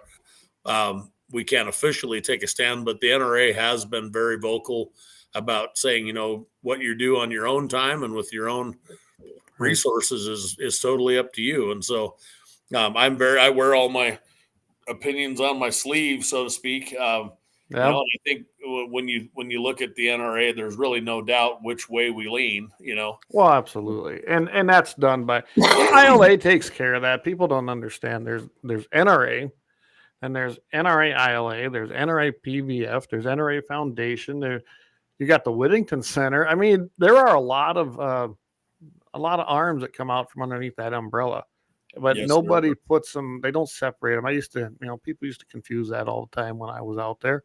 I'm like, listen, that's NRA ILA, has nothing to do with the foundation. but I could answer the questions because I lived and breathed it. I really did. I mean, a little different background than you had. I mean, I was an NRA member right out of high school, life member. I worked my way up to. I was a volunteer, ran banquets for a long time. Then I don't know. It was a calling. I never joined the military, so working for the NRA, I thought was the next best line of defense. Right, protect that freedom and really be in that fight, because people didn't understand what the NRA really did. And that was one reason I wanted to have you back on here to introduce everybody to the new rep, the new face of the NRA, at least in the Dakota, in South Dakota and Wyoming, and give the opportunity. I mean, I think you have a lot of the same ideology I do. So, oh yeah, for sure. So my friends in South Dakota, trust me, you need to talk to this guy if you want to get back involved, because I think you're going to enjoy it. He's probably better at it than I am, because he's nicer than me, I think. But I was just about to hit Clay up and see if I could get a charter going in Lemmon. I think it'd be really good to get a charter going up in Mobridge or Lemmon. Or I figured that was coming. I don't know how it'll be in Lemmon again. You and I will talk. I can tell you that the previous guy that was here, he kind of destroyed the whole thing there, unfortunately. But I'm not saying I couldn't rebuild it. I did it once. I could probably do it again. Oh yeah, we could do it. I guarantee you we could. There's, that's the thing about it is people get tired, people get opinionated. They have their own little reasons for doing this. And one thing that I know full well is, I'm into this not for the money, not for the personal gain of any kind. I love people, and I love the idea of sharing and doing things that are rewarding. And there's nothing better than, sharing the idea of, safe firearm handling, training, what it means to be a single female and be able to carry a gun and be proficient with it and use it for self-defense. And, that's one of the things I think the new NRA in a lot of ways is starting to realize their constituency base is changing. The country's changing. The good old boy mentality doesn't work anymore. People, some of the biggest, fastest growing demographics of gun owners are people that are, single mothers and, people like that. And so, women as a whole, to a lot of different people that we never have before or never worried about reaching out to. And that's good. Yes, that was my biggest complaint even when I was there, is that I said, guys, you know why the average age of an NRA member is old? Because you never pursue anybody else. And that was the truth. And you had, when I don't know, I think it's still growing just about as fast, but the biggest segment of shooters was female shooters when I was there. Mm-hmm. So we started tailoring things in our events, the Guns N' Roses raffle, or, you name it, we came up just something just for the ladies in there, or raffles specifically targeting them. And they loved it. And it made them get involved, because, again, they are one of the biggest segment of shooters that's growing today. It really is. Mm-hmm. And I don't think that's changed much, honestly. Well, and over 50% of our marriages end in divorce. So, isn't that sad? You just do the statistics, and half of the people raising our kids nowadays are single females. So, yeah. God blessed me with a wonderful wife, 27 years of marriage, and we dated for 4 years. So yeah, we've been together a while, and I don't see that changing. So I was very blessed, but it takes. I want to answer David's question. David said, "Do you think our ND rep will attend the NRA Long Range Full Bore National at BM? What's BMRPA? It's the Bismarck Mandan Rifle and Pistol Association. It's located in Moffett, which isn't really that far from Bismarck. Another great facility, but it's been there a while, and I know they're trying to do some upgrades and kind of bring it back to its glory. So, when is that, David? Well, yeah, I'm not even sure. David, what's the date on that? I know that Eric Linder is the NRA rep as far as the field rep, but he lives way out in Minnesota. I'm talking way out there. So he's somewhere, I think he's on the other side of the Twin Cities in north. I might have to attend in Eric's stead. I know Eric a little bit, and I'll see him at the winter meeting. And I'll definitely put that on his radar. And Bismarck's not far across the border, and I'm sure it would be find out the date. David, give us the date. Who knows? Maybe me and Nate will ride up there. That'd be fun. That would be, wouldn't it? I can tell you this, David, that Ren, he reached out to me about something that they're doing. I'll talk to you a little bit later about it, but I'm planning to have him on the show if he'll come on. And then I want to mention it on our KFYR show every Friday that we're on there. So with Mitchell in the mornings, we'll get the word out. It's an event that's coming up too. So see, it's a small circle, Nate. I can tell you that when you start doing these things. Here, he just sent it. Last weekend of May 2026. Oh, perfect. So you should be able to plan that one out. Yeah, one of the hard things for the field rep, as you know, is that's right in the heat of the battle for banquet season. But we'll definitely look at some dates and see if we can pull that off. I'd love to attend that. It'd be great. We have a night before shoot in Glendive, Wyoming, here. Yep. So near Douglas. So guys, that would be the weekend. The last weekend would be Friday, May 29th to the 31st. That would be the last weekend in May of 2026. So there you go. You got the date. Look at that. We got a head start on it there for you, Dave. So, here, I like what Brian said here. He's right. He said, we have to be the biggest threat because we are the only ones ever called out by name by politicians. It is. NRA speaks, and I can tell you it matters. Now, there are other groups. There's Gun Owners of America, Second Amendment Foundation, and you got to remember, them guys do a lot of legal work. They don't do so much policy and legislation. They primarily focus. I mean, they're the ones always suing everybody, and I'm glad they do. NRA is usually part of that as well. NRA is the legislative king as far as putting forth bills and getting them passed. They're the most successful at it. They're the best in their game. Yes, there's been issues, but don't believe the media. I've been there. I worked there, and you have too now, Nate. You can see how they work and the way they do it. Well, and all you have to do, I mean, I'm going to make a very political statement here, but if you look at the downfall of the NRA, so to speak, yeah, there were some inner struggles, but it was really, it was a function of Letitia James and her, threat to Trump. And, you look at what she did to Trump, 34 felonies and all that stuff, those got reversed. I'm not saying that everything was perfect with the NRA.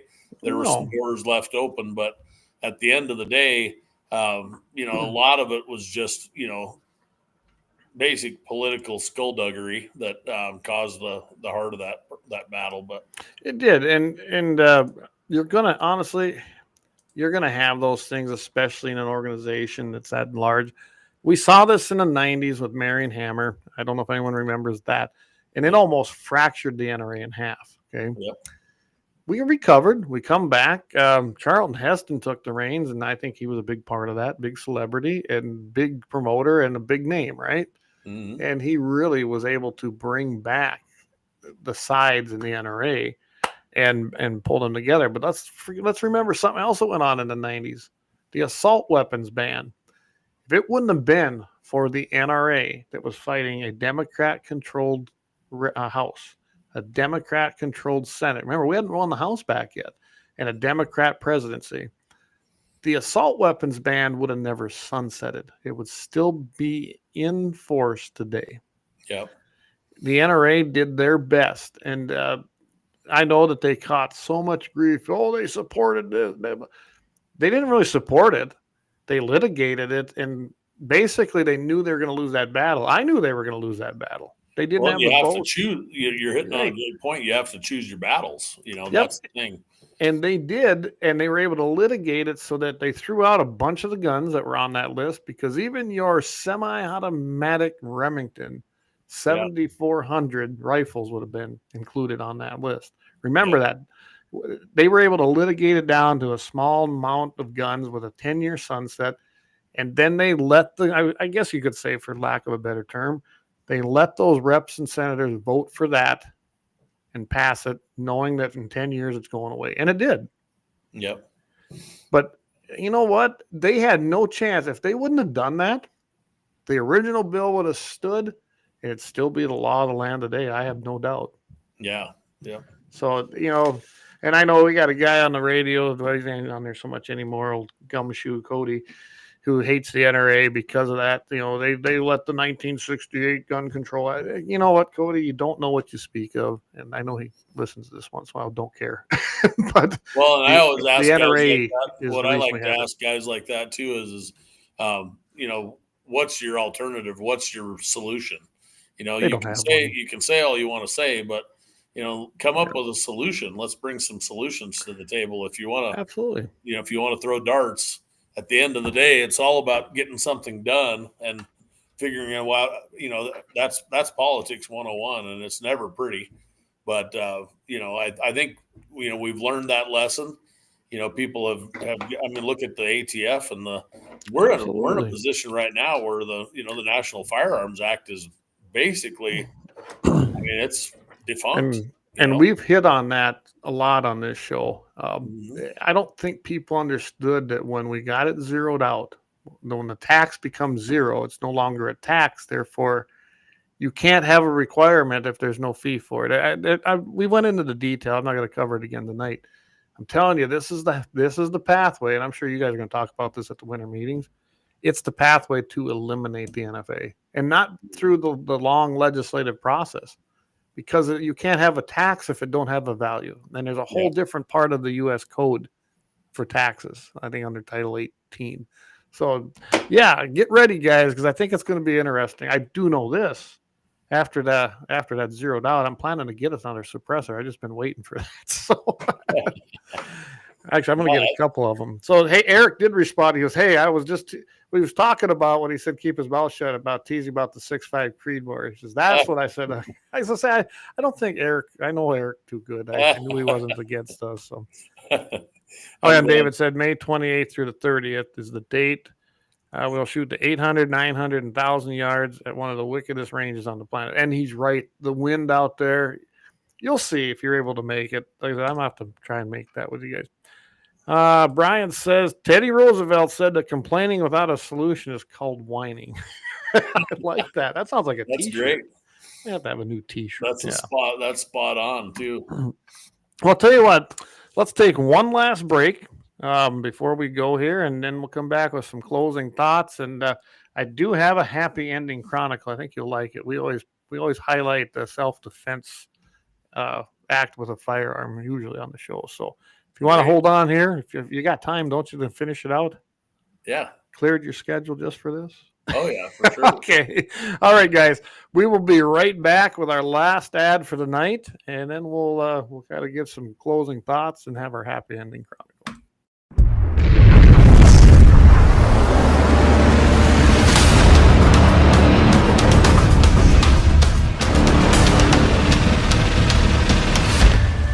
Lauer Auto Repair, located at 309 South Washington Street in Bismarck, North Dakota. Give them a call at 701-258-6308. The team of mechanics at Lauer Auto can take care of any problem your vehicle is having. And when you do business with Lauer, you can be assured you're doing business with a pro Second Amendment America First repair shop. There are plenty of other auto repair shops in the Bismarck-Mandan area. But why take a chance at patronizing a shop that might not have your beliefs at heart? Make no mistake. Lauer Auto is your pro Second Amendment repair shop. When you talk to the guys at Lauer Auto, don't forget to tell them that you heard they are a sponsor of Guns and the 701 and that you appreciate their support of our pro Second Amendment, pro North Dakota live stream and podcast. That's Lauer Auto Repair, 701-258-6308. 701-258-6308. Located 309 South Washington Street in Bismarck, North Dakota. When you want it done right, Go where lemons go. Kalon's Auto Service, owned and operated by Kalon and Misty Foss, lifelong locals with over 25 years experience. From modern rides to classic restorations, they can handle it all. Top quality work, fair price, and honest hometown values. Located just one block south of Highway 12 on 6th Avenue West in Lemmon. Kalon's Auto Service, serving you with all your auto repair needs.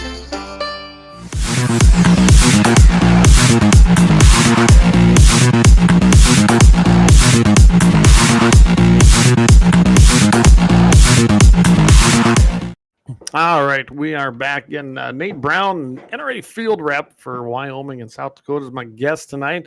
We've covered all kinds of topics tonight. So, quick reminder, everybody, Jamie will be on again next week. So it'd be November 26th. He's got a great show lined up for you. Got a great guest too, so I'll tune in for that. Of course, same place, same time, all across our Guns and 701 network platforms. Don't want to miss Francis. Leon Francis is going to be coming up on Friday night, 5 o'clock Mountain Time with Blackbeard Logic, 6 p.m. Central. And I'll be on bright and early Friday morning. I'm still going to try to. I was going to have one of the guys maybe sub, but I will be in Fargo for the state NDFB convention. Now, I got to check for sure, guys. I don't know, but I'm planning to be on with Todd Mitchell on Mitchell in the morning at 7:15 Mountains, 8:15 Central. But I got to see there's another meeting I might possibly have to attend while I'm out there, and I don't know if it sounds like it's going to be an early morning. So I don't know. I might have to have someone sub for me, but we will definitely have Guns in the 701 on Friday morning. And then Sunday, don't want to miss. Vance is doing a great job with this. He's got the Sunday Sportsman devotion. I mean, and he does a great job. His knowledge in scripture is fantastic. And he's a guy that he hunts, he shoots. He used to live up here. He's back down in Alabama now. But he's lived the life that he talks about. And he did hit rock bottom, and he was able to be saved and come back. And I do encourage you guys, just tune in there, because every Sunday morning at 7 o'clock Mountain, 8 o'clock Central, he just does a great job. So go ahead and tune into that as well. Of course, here every Wednesday night. So that's what we got going on right now. 701 Nation, Guns of the 701, Sunday Sportsman's Devotion, and Blackbeard Logic. So we're kind of busy out this, Nate. And this was never on my bucket list when I retired. This is great. I love your podcast. It's great. I mean, we have a lot of fun here. We try to cover a lot of different subjects. And yeah, check out the channels, like them, subscribe, break them algorithms. We're not making no money on them because, like I said, they have come up with every reason not to pay us. So we got great sponsors. We don't need their money. Plain and simple. I share it with them anyway. So, and the launch of the new website's coming. I know we've been saying that for a month. We're going to probably launch it.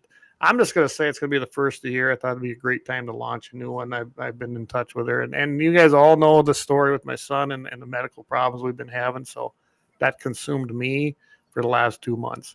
We seem to have turned the corner. So things are looking up, and we've been getting a little work done on that. Jamie says, North Dakota Farm Bureau, tell Daryl I said Ultra Mega. Everybody, I'll have to tell you that story later. But all right. So closing shots.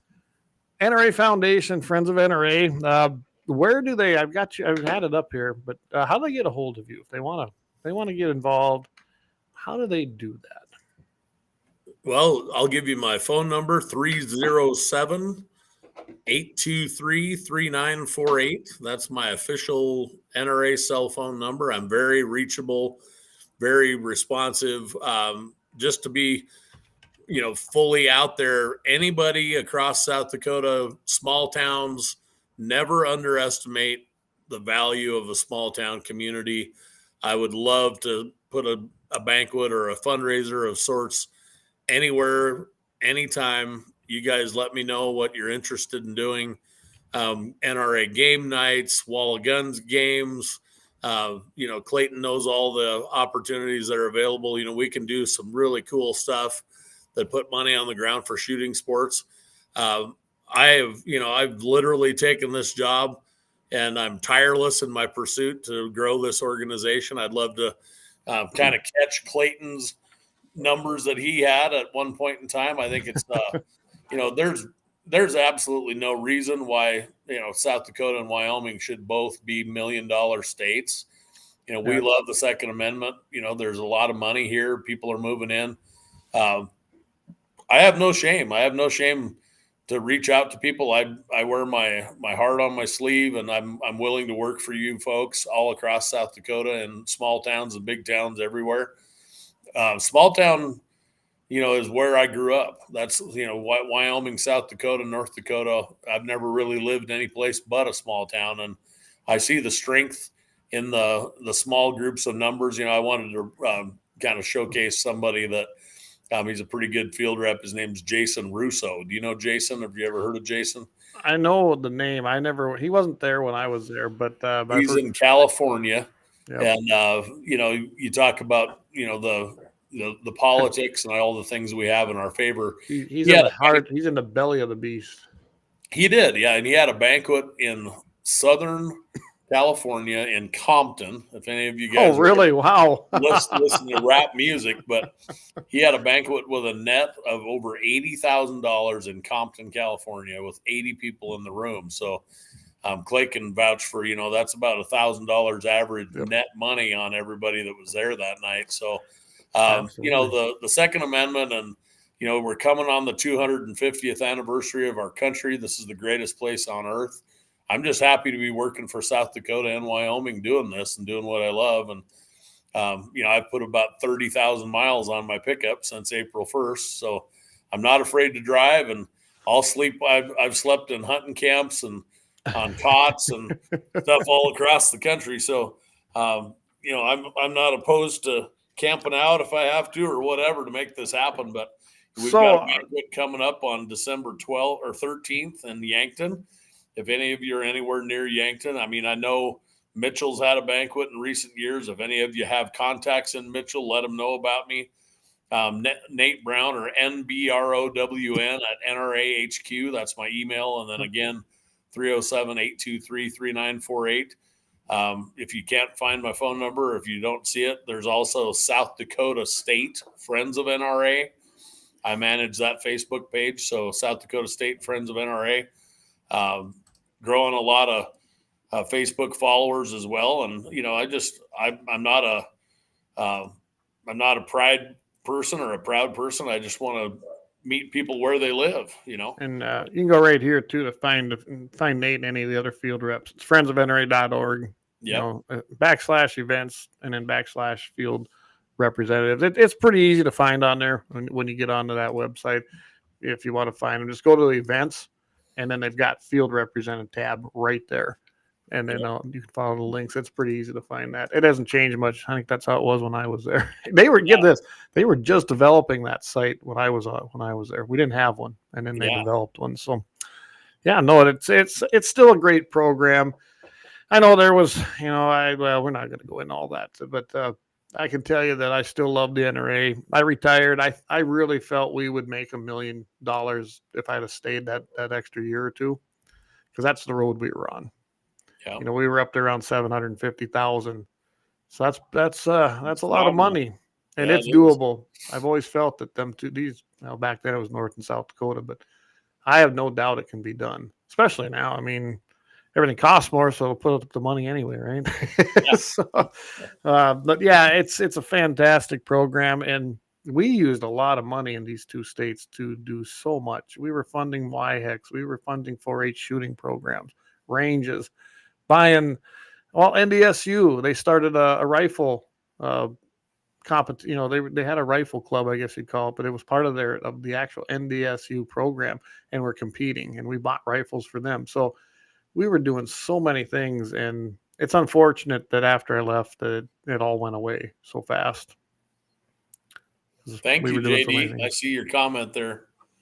Oh, yeah, let's put it up here.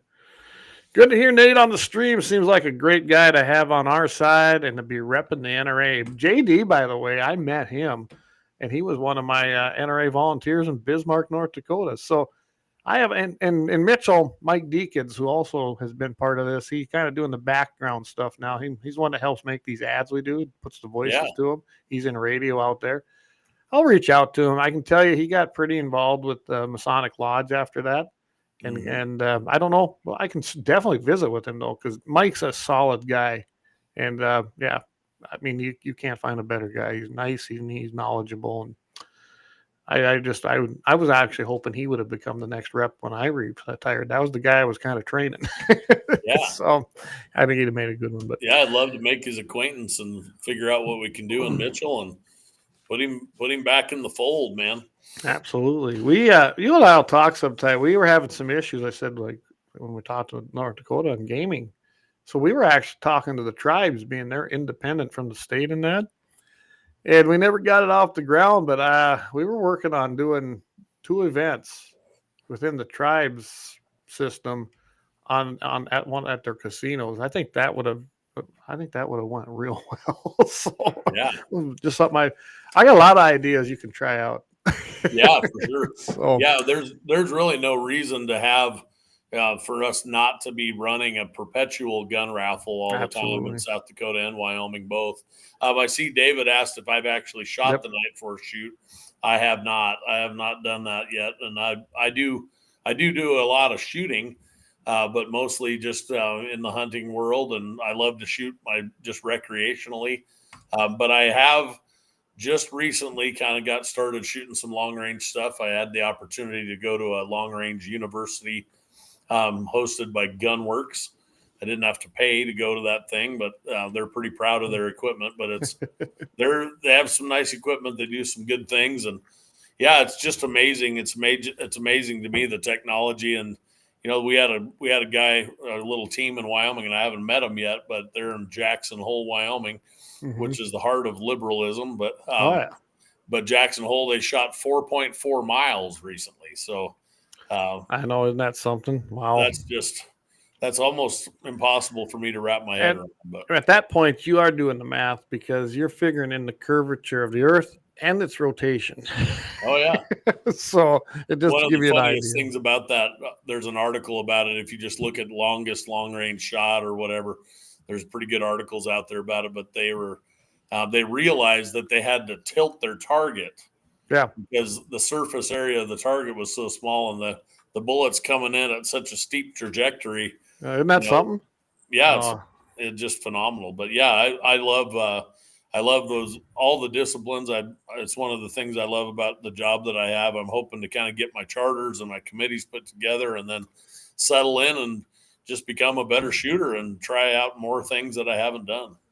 Absolutely. So. All right, guys. Well, I tell you what, we're not gonna do the happy ending. I'll just save that for Friday because then we can put it on KFYR 550 AM. And Nate, I appreciate you coming on. This has been a very good. You'll come back, won't you? Absolutely. I mean, kind of thinking what we should do is maybe have, if nothing else, give you a segment where you can do a monthly update. That'd be great. Keep people informed as to what's going on, the events. And maybe helping out, can't get them chartered. Maybe we'll have a running charter count. We can get that baby pumped up. We got to do 25 now, right? Still, I think they've got me to be fully chartered. The NRA jargon.